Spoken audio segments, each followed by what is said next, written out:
Good evening. We're back for another edition, and sorry about the delay there. These webcasts, they do take a lot of prep work, and sometimes we're just at the mercy of Sony Vegas. But here's a look at January, and this is a reminder that even as we get into the cold season, we do get a lot of thunderstorm activity, especially along the Gulf Coast and in Texas itself. So we're going to be heading into more of that. Weather will be getting more active over the next couple of months.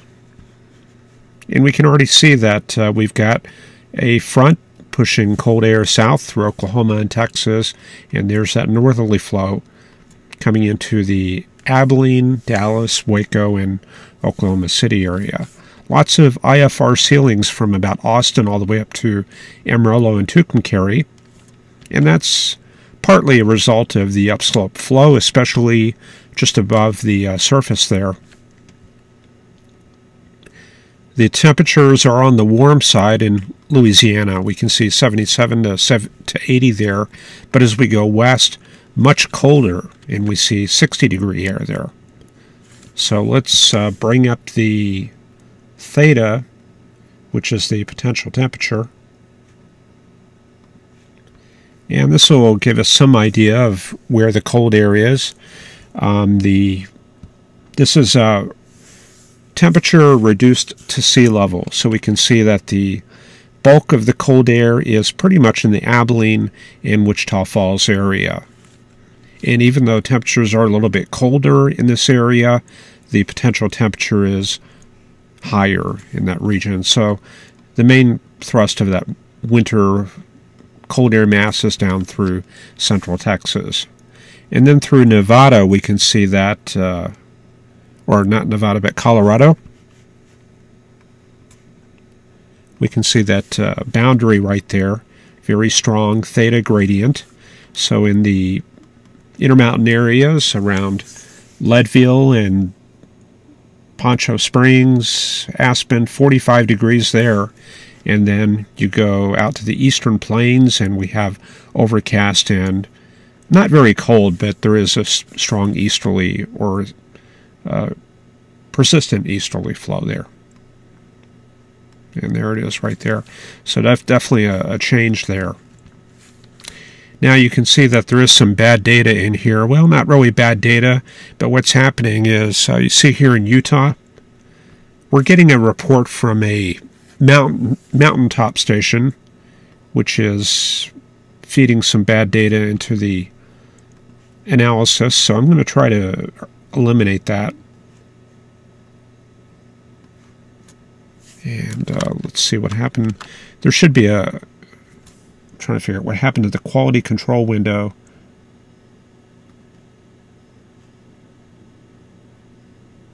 Might have to zoom that out just a little bit. Let me see if I can bring that up there. Okay. Yeah, PUC 74V CO7. That's the station giving us problems there.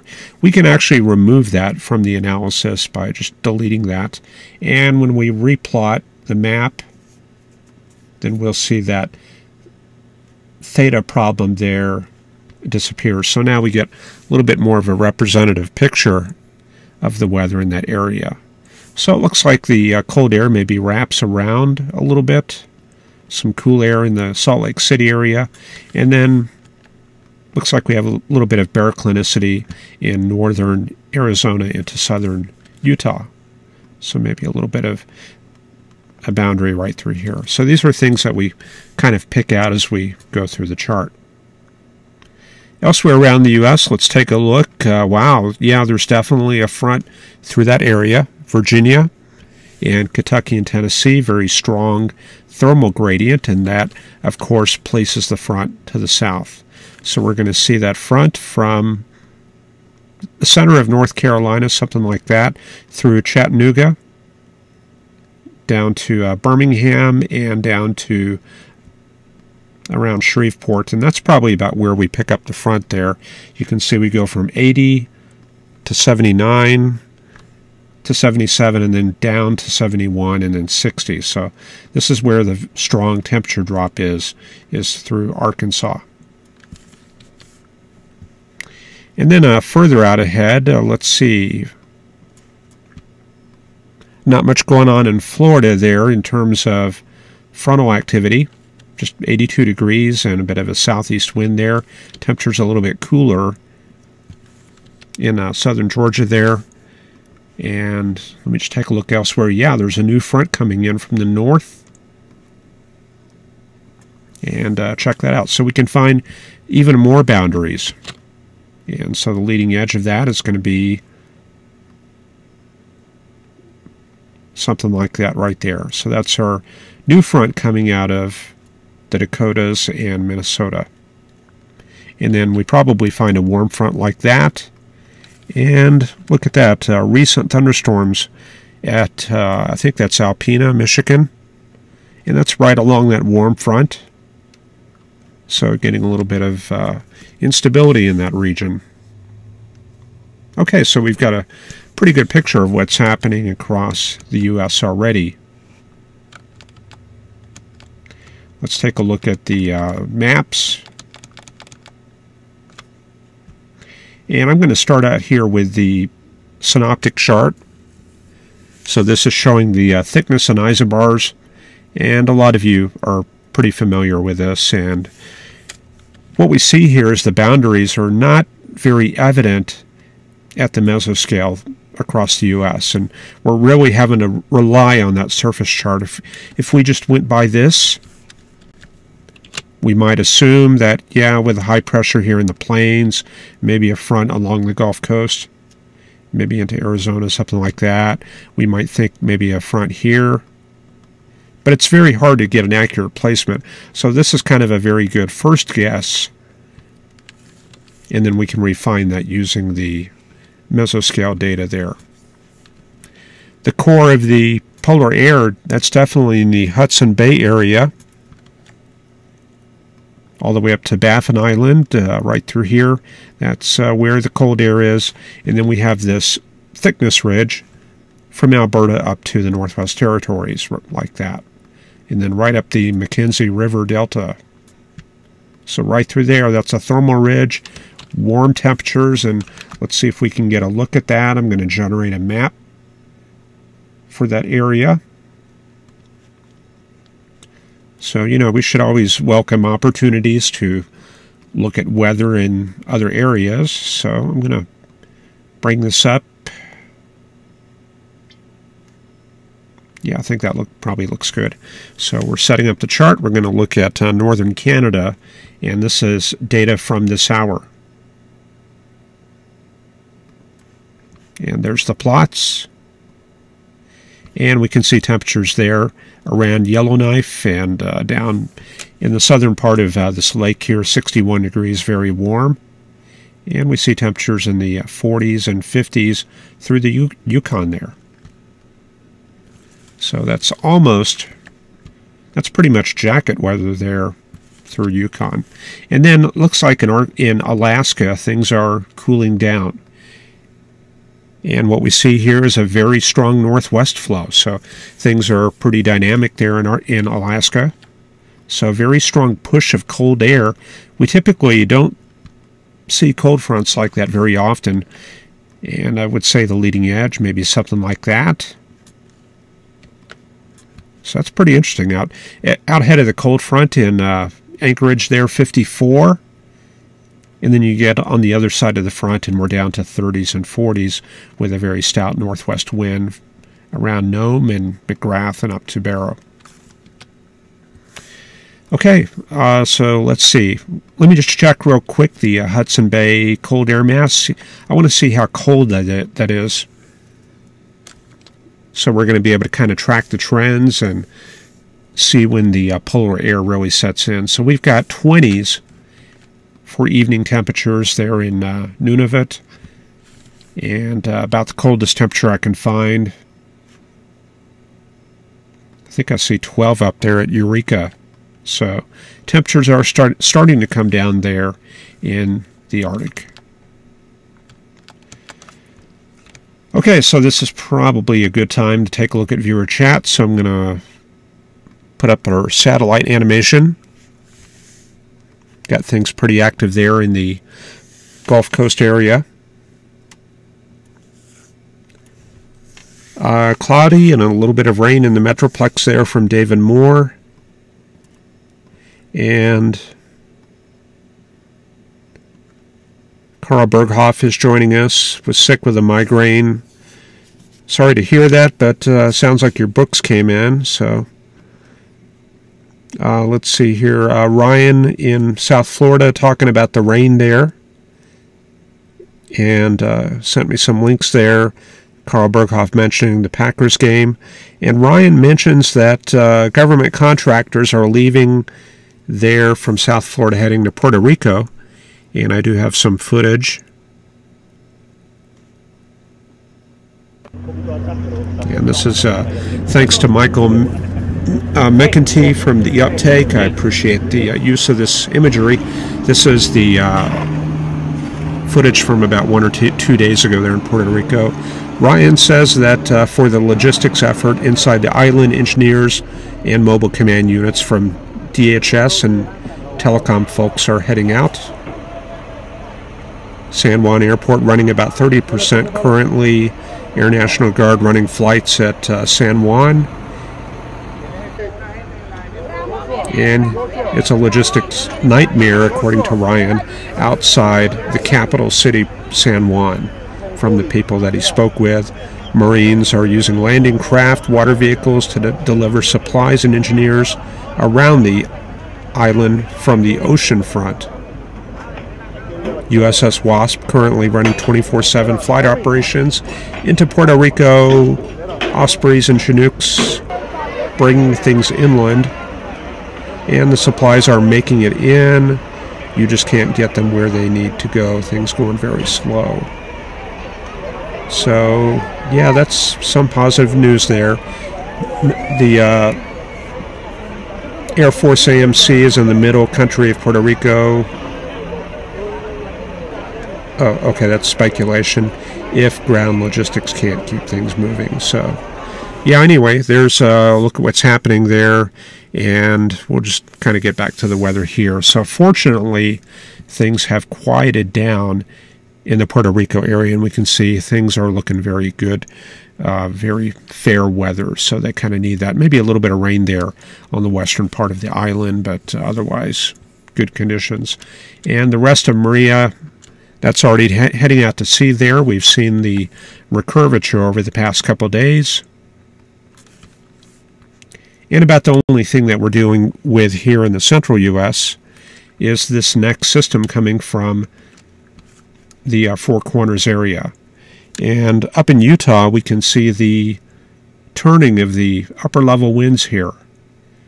So right here, there's a vortex. And that's pretty close to where we saw it yesterday. So this is an upper level low. And the main Bear Clinic area still out around Texas and Oklahoma like that. Does look like a few showers and thunderstorms have gone up over the mountains right here in Mexico. We can see the anvils from that right there. So possibly maybe a little bit of a front maybe moving through this area. We'll take a look at the charts and see what's going on here. Okay, pretty quiet up in the northwest. I'm not going to really cover the northwest into too much detail.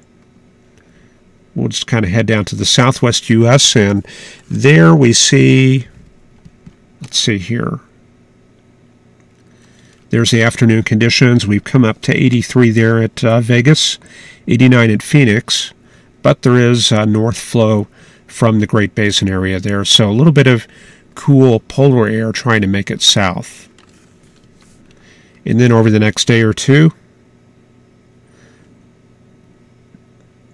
there's tonight there, drops down to 67. Cooler in Phoenix than here in our part of Texas. And then during the day tomorrow, things warm up again, and we've still got that persistent northerly flow from the Great Basin area. So quite a bit of modifying polar air up in that region, but not having a strong impact, not very much. Up in the North Plains, let's check that out. Westerly flow there. So yeah, we do have a front in that area, but it doesn't appear to be very strong. Let me check the date here, 27th, 28th. I think something's going on weird here with the frames. Yeah, it's loading in old data. So there's the front that we're talking about. Okay, that looks better. So there we go, north wind across the Dakotas.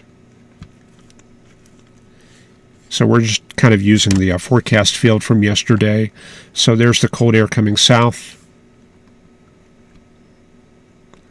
And then for Texas, let's see.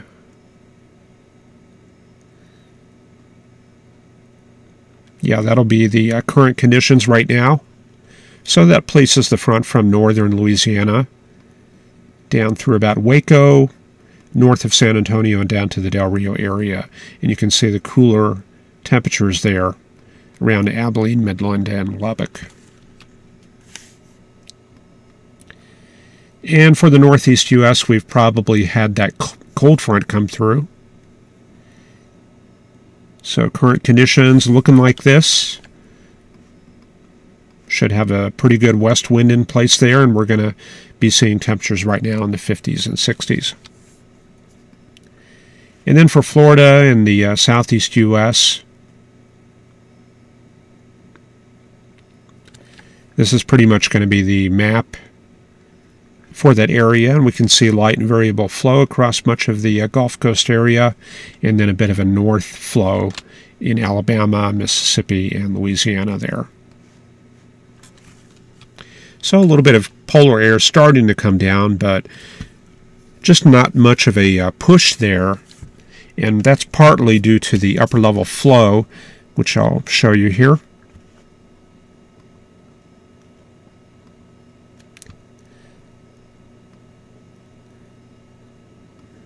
Okay, so there's the 500 millibar flow. This is in the mid-levels, and we can see that we just don't have much of a northerly component in place. We do up in the Dakotas, but where that front is, in the southern U.S., very light flow aloft.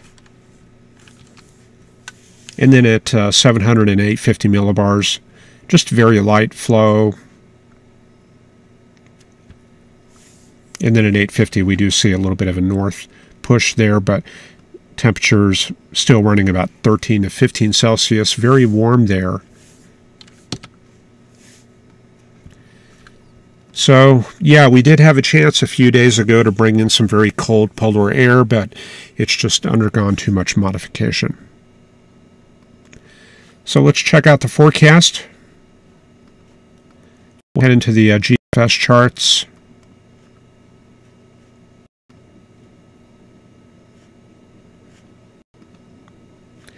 And I'm going to just kind of take a look at the upper air charts for 200 millibars. This is going to be up at about 39,000 feet. So we see that little upper level low there in Utah, kind of a split flow pattern across the U.S. And then over the next week or so, we're just going to see strengthening of the flow out in the Great Basin area there in California. Very strong polar front jet setting in. So things will get more and more active in that region. And looks like we've got a little bit of a subtropical jet there from northwest Mexico into Texas.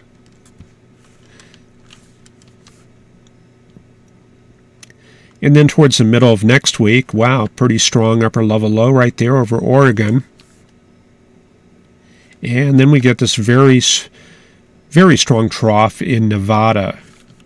So polar front jet running something like that, and there's that strong trough.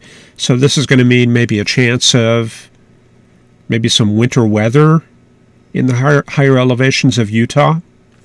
Maybe some showers right in this area here, just downstream from that trough. We're talking about Thursday, October 5th.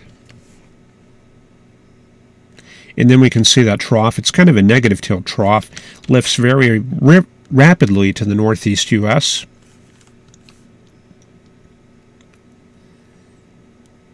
And there it departs on Saturday. Another trough following in its wake. And then 7th and 8th and 9th of October, flow kind of reverts to the northern U.S. Things calm down in the Pacific, just a little bit of a subtropical jet in Arizona. And then things get active once again. This looks like a very strong subtropical jet segment there around the 12th and 13th.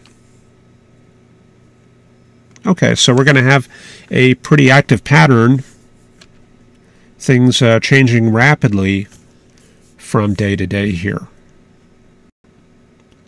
So at the surface, things are going to be looking like this. There goes Maria on out to sea there, and things are dominated around the U.S. by this old decaying polar air mass. And then over the weekend, things will be pretty quiet. 1030 millibar high over the Great Lakes, and you can see that has kind of enormous coverage there. We see a little bit of a disturbance working up the Florida coast there, so that's going to be affecting Florida.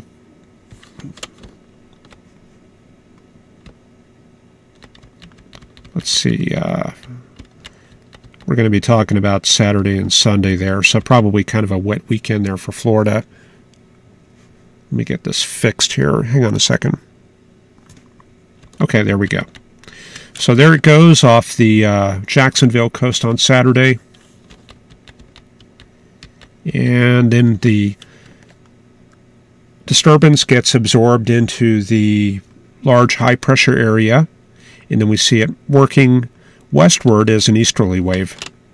And there it is right there on Monday. Things active up in the northern plains there on Monday. System up in the Dakotas, and very strong baroclinicity from northern California to Colorado. And then going into midweek, you can see a little bit of a system coming together there in the Great Basin area. Looking something like that right there. Snow in the higher elevations of Montana and Wyoming. And that little wave, I guess it's in this area here. Where did that come from? Yeah, there it goes. This is on Monday. And then I guess we just kind of lose it around Tuesday right in this area here. So our attention shifts out to the west. Things are just kind of brewing. We're waiting for a good trough to pick up this system, and that seems to arrive around Friday the 5th and 6th. Thursday and Friday the 5th and 6th, and there it goes. That moves mostly up into the Dakotas. Very deep there, about a 970 millibar low heading up into Ontario. But we get increasing baroclinicity there in Idaho and Oregon and Washington right there, so we're going to keep an eye on that area, and Nebraska and South Dakota right there. So this is kind of a potent region for development. And not really anything picking up that boundary. In fact, it just kind of shifts southward there. High pressure building in for the 9th and 10th. Wow, looks like we get a little bit of a tropical system developing south of Cuba. This is on the 7th, 8th, and 9th. So that's going to be probably in the picture there. I think because of that, we're going to need to look at the European model. This is about 234 hours out, so there's probably going to be a lot of uncertainty as far as this goes. Okay, so let's check out what happens on the European model.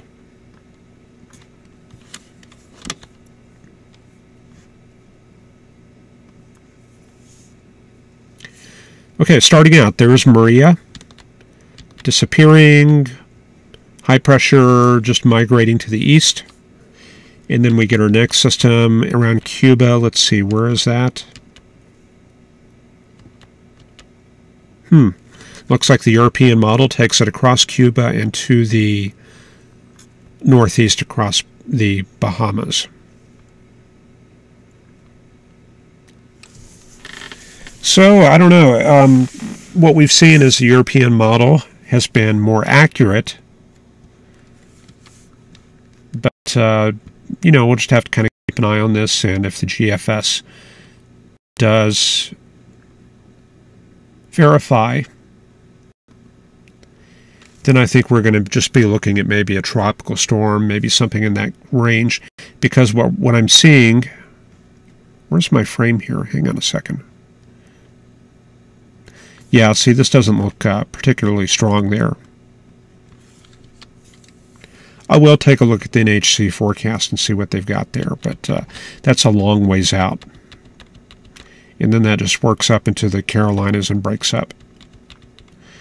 And things get active once again out west for the 13th and 14th. It's like a new system coming down. Things very active around Santa Fe and Albuquerque. And then we just get high pressure building in there towards the end. Okay. So that's what's going on, and just, a quick look up to the north at the very end on the 14th. That looks like a new system coming together. So that could be, I don't know, I think that's going to go more west to east, because you can see the general thickness patterns here. Those have a very strong east-west component, so I think this system will probably stay up in Canada for the most part.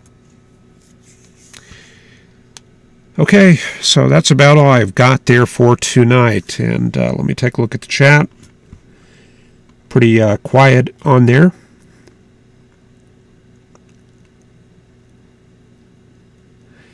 Let's see, we've got Michael O here, and Fun with Tech, and Mike R is with us, and Tom J.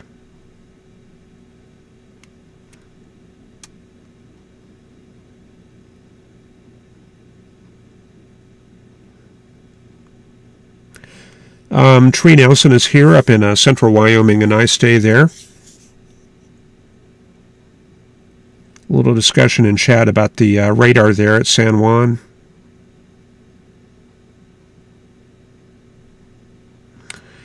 And that's probably most of it. Hopefully I mentioned everybody. Electric Dog got you too. Andrew Hotchkiss. So anyway, that's about it for tonight. Let me get that outgoing music going. Let me turn down my mixer so we don't get feedback. But yeah, there we go. So we'll go ahead and close that out. So once again, thank you for watching, and please like and subscribe, and try to bring people in so we can kind of build up the audience. I'll probably put out some ads and that kind of thing on YouTube and bring in some fresh viewers and get things going. So that's about all I got for tonight. Take care, and we will see you tomorrow on Friday.